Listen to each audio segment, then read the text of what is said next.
Hello everyone, welcome to my YouTube channel. আজকে একটা informative video নিয়ে আসলাম। আমরা হেলথ অ্যাসিস্ট্যান্ট ফিমেলরা যে আমরা ভ্যাকসিন ক্যাম্প করি, সেই ক্যাম্পে আমরা একটা ভ্যাকসিন ট্রে কী করে রেডি করব সেটাই আমি তোমাদেরকে আজকে দেখাবো।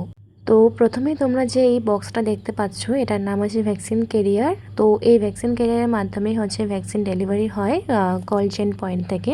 এই ভ্যাকসিন ক্যারিয়ারের মধ্যে 4টা আইস প্যাক দেওয়া থাকে, কন্ডিশনিং আইস প্যাক। সেই আইস প্যাকের মাঝখানে এখানটায় ভ্যাকসিনগুলো কীভাবে গুছিয়ে এখানটায় দেওয়া হয়।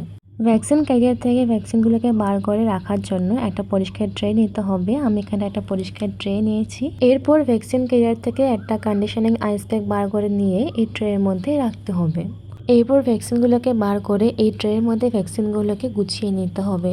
যে সকল ভ্যাকসিনগুলো হিট সেন্সিটিভ, সেই ভ্যাকসিনগুলোকে এখানটায় আইস প্যাকের উপরে রাখতে হয়, যেমন হচ্ছে পোলিও, জেই। আর যে ভ্যাকসিনগুলো লো হিট সেন্সিটিভ, সেগুলোকে আইস প্যাকের ধারে যাবে রাখতে হয়, যেমন টিডি, ডিপিটি, পেন্টা, রোটা, এমআর এই ভ্যাকসিনগুলো।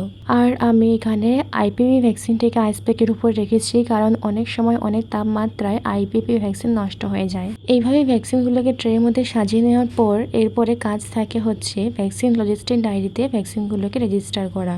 তোমরা যদি জানতে চাও ভ্যাকসিন লজিস্টিক ডায়েরিতে ভ্যাকসিন কীভাবে রেজিস্টার করে, তাহলে আমাকে কমেন্টে জানিও, আমি একটা নতুন ভিডিও নিয়ে আসবো। আজকে ভিডিওটা এখানে শেষ করছি। ভিডিওটা ভালো লাগলে অবশ্যই লাইক করো, শেয়ার করো, আর চ্যানেলটিকে সবাই সাবস্ক্রাইব করে দিও। আবার নতুন নতুন ভিডিও আসবে, সবাই চ্যানেলটিকে সাবস্ক্রাইব করে পাশে থেকো।